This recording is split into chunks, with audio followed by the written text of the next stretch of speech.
Good evening, ladies and gentlemen. I think that the next biggest deal that I haven't talked about yet has to be the Montrezl Harrell to the Lakers deal. Um, I don't love it, I'll say that. But before I get too much into it, I just want to remind you to leave a like and subscribe. It helps you out because you get to see all my content. It helps me out because I love the support. So hopefully we can see that continue. Without further ado, let's talk about the Lakers. Like I said, I don't love this trade. I'm going to start by saying that a lot of people were underwhelmed at the amount of money that Montrez got paid, but I really think that this was about what I thought he should get. I pegged him as a mid-level type guy. I thought that he would make sense for the Jazz to bring in to their mid-level as a guy who could have been a scorer off the bench for them as a backup center. I thought that he would have made some sense for Charlotte to be a stopgap center type guy to fill in that role until they bring in a more permanent player who can be their center for the future.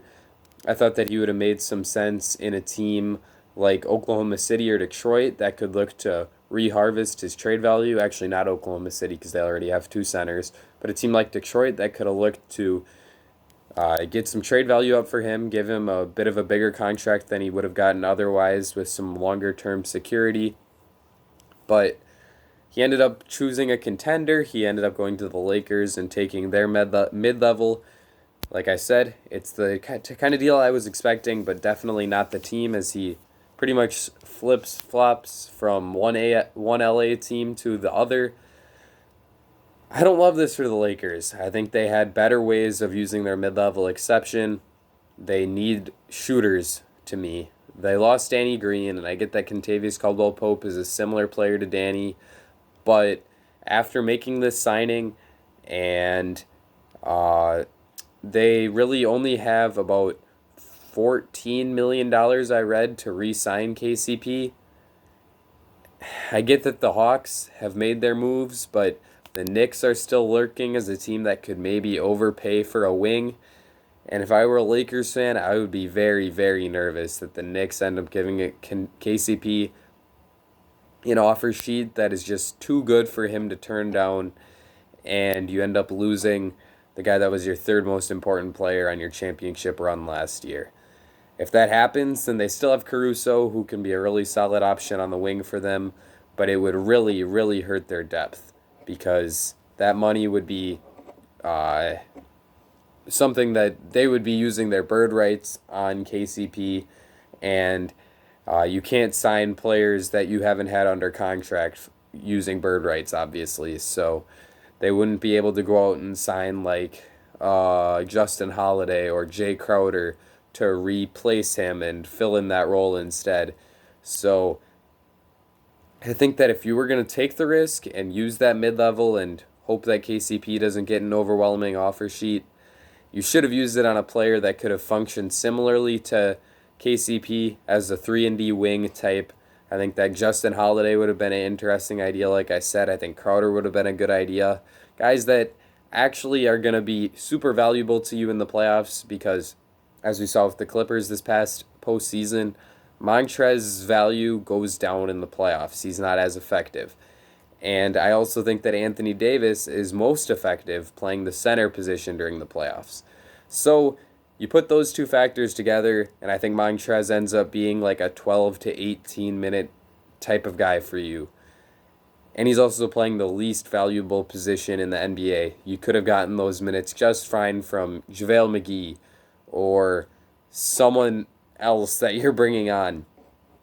I do not think that you had to make this splurge on Montrezl Harrell, and I think that there were better ways to use their mid-level.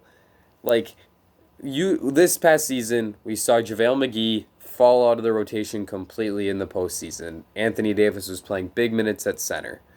Dwight Howard did continue to get some minutes, but at certain points, he would also register DNP's coach's decision. So why they decided that their biggest move of the offseason outside of the Schroeder trade had to be to sign a center doesn't make a whole lot of sense to me. I think he can help them in some ways, of course. He's super valuable as that rim runner. He's going to give them offense when LeBron and AD are off the court. and that is super valuable to this team. They really struggled in those scenarios. I think that we're going to see what a Dennis Schroeder, Montrezl Harrell pick and roll can do. Schroeder isn't quite the playmaker that guys like, well, I guess Lou Williams isn't a terrific playmaker, and that still worked out, but Schroeder overall just isn't as good of a player as Lou will. Well, actually, that's debatable. So I think that could be an entertaining aspect. Depending on if Schroeder comes off the bench for the Lakers or not, we could see a lot of that duo, and that could definitely be something that's very exciting.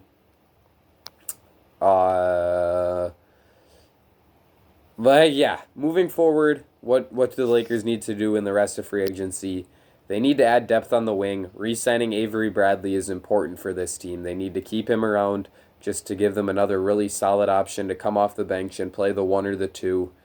They need to address their Kentavious Caldwell-Pope situation. You got to bring him back. I think that he's very important to this team's success, and you really need to do what you can to keep him on the roster. Offer him as much money as you can, or at least as much money as you need to keep him around, because as of right now, this is what their rotation would look like. It's Schroeder, Caruso at the guard positions. After that, they have Talen Horton-Tucker under contract still, and that's about it. They waived Quinn Cook.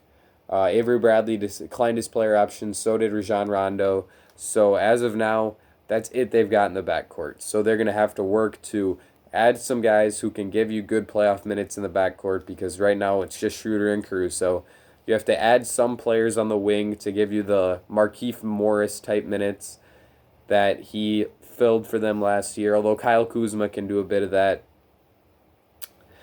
And I guess signing like a third big guy for a cheap deal, someone like Thon Maker or, I would say Myers Leonard, but he is already off the board.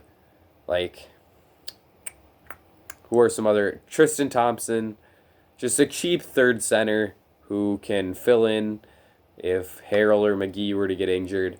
But really, they got to be focused on Kentavious Caldwell-Pope. They have to continue to make that a point of emphasis for this team. The Montrezl Harrell signing, I think that it's like a B. I give it a solid B signing. I think that he's a good enough and talented enough player that he's worth the mid-level. I don't love the fit, though, and that's why it's not a complete A. However, maybe I'm not giving him enough credit. Maybe it was coming off of the hiatus, and then he didn't get to play in the, what were they called? Like the seeding games in the bubble. He came in, and right away it was playoff action. So maybe he deserves a little more credit, and he'll be better in the playoffs this time around. I just think that the simple fact that Anthony Davis is best off as a center in the postseason makes this an unnecessary signing. And overall, I wish the Lakers would have used their mid-level exception elsewhere.